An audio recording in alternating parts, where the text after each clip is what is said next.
In today's discussion on industrial instrumentation, we will talk about flow measurement part 3.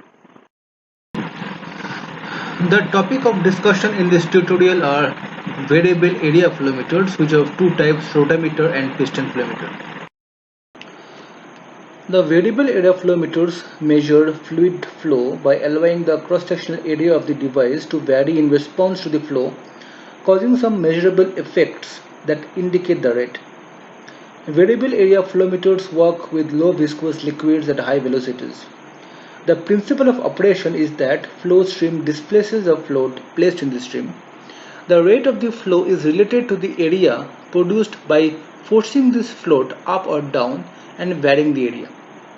In this type of flow meter, the area of restriction can be altered to maintain a steady pressure difference. It is because of the low viscosity and high velocity that the frictional resistance of the flow is negligible compared to the resistance of the obstruction, which is the float. The float is placed directly in the flow stream. The float in the early stages of development was slotted, which caused the floats to rotate. This provided stability and centering of the float, and is where the designation of the rotameter came from.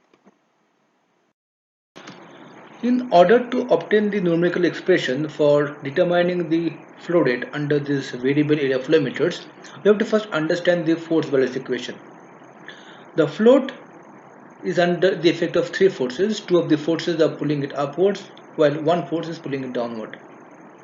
The two upward acting forces are the drag force and the buoyancy force, while the weight of the float is pulling it down.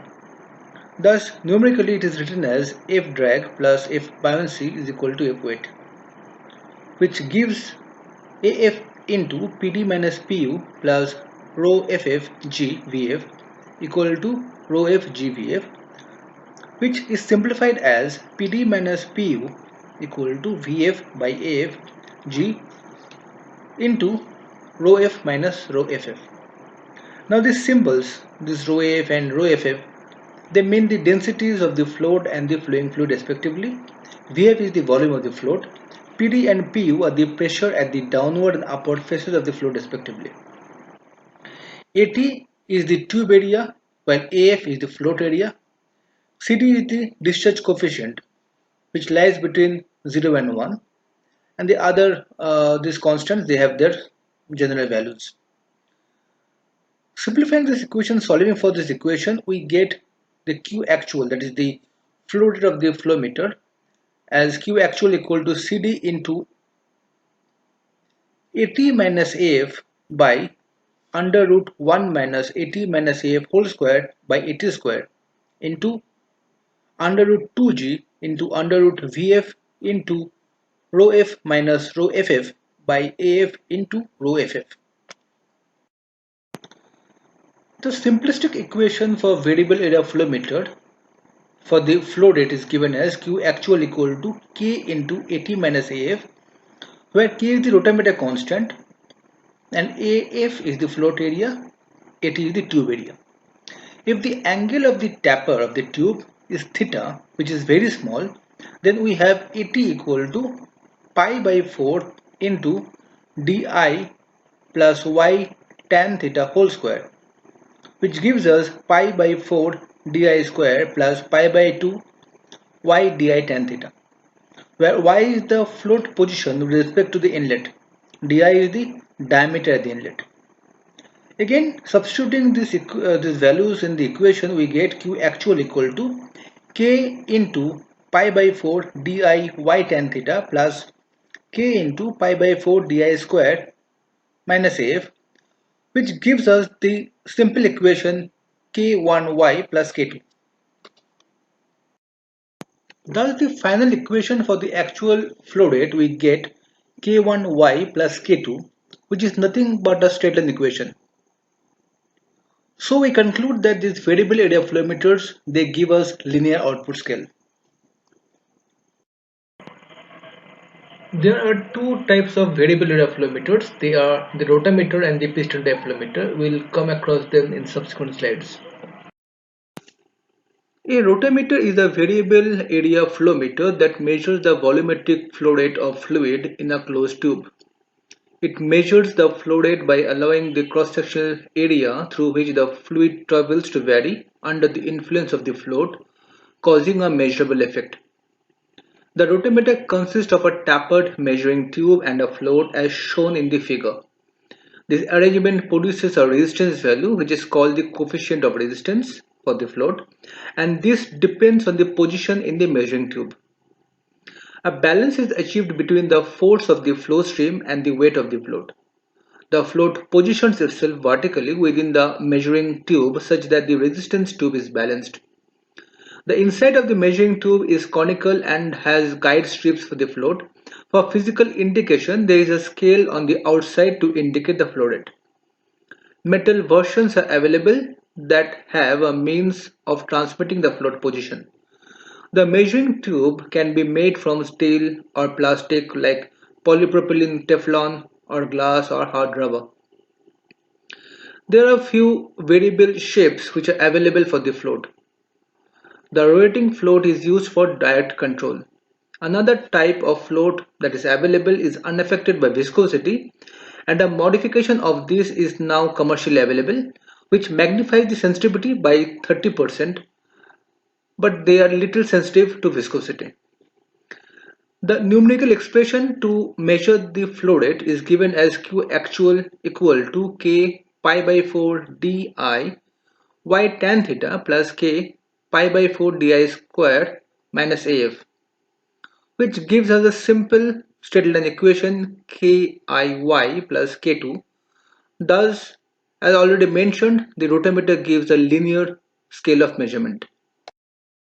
From Bernoulli's theorem and assuming the rotameter to be perfectly vertically aligned, the energy equation is written as P2 by W plus Vm square by 2g equal to P1 by W plus Vm square by 2g, or Vm2 squared minus Vm1 squared equal to 2g by W into P1 minus P2, where P is the static pressure, Vm is the mean velocity, and W is the specific weight. For static equilibrium of the float at any given position, AF, that is the area of the float, into P1 plus Vm1 square by 2g into W plus Vfw is equal to AFP2 plus VFWF.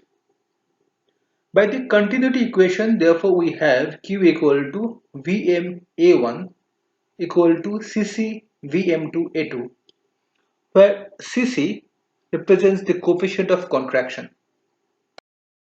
Therefore, upon extrapolation, we have the value of Q as CCA2 under root 2G VF by AF into WF by W minus 1 equal to CCA2 under root 2G VF by AF into rho F by rho minus 1, where rho is the density of the fluid, rho F is the density of the fluid, and Cc is the coefficient of contraction.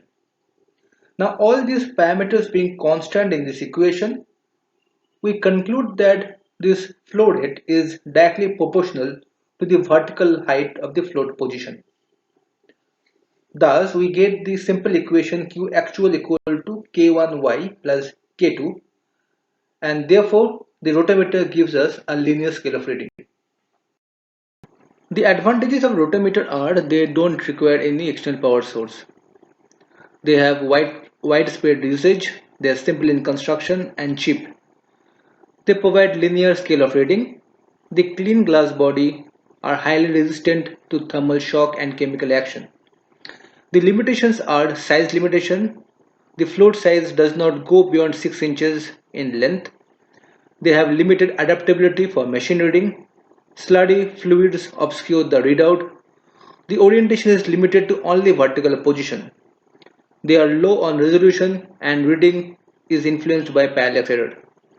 Viscosity and density of the fluid may be critical in terms of accuracy. The next type of variable area flowmeter is the piston type flowmeter. It is an ideal flowmeter for low viscosity fluids. It is operated by a piston moving within a chamber of known volume. When fluid passes into this chamber, the piston displaces an exact volume of liquid. The piston is accurately fitted inside a sleeve and is lifted by fluid pressure until adequate space in the sleeve is uncovered to allow the passage of the flow. The flow is indicated by the position of the piston as shown here. The advantages of the piston type flow meter are that they are very inexpensive, they offer very high accuracy for mass flow meters, they are suitable for very low viscosity liquids, they are highly effective for very low volume flow rates. The limitations are, however, limited accuracy, subject to density, viscosity, and temperature fluctuations. The accuracy changes. Fluid must be clean, no solid content to avoid clogging in the tube, and only useful for clean fluids. For further reading and more detailed understanding of the subject, the students can refer to the following links.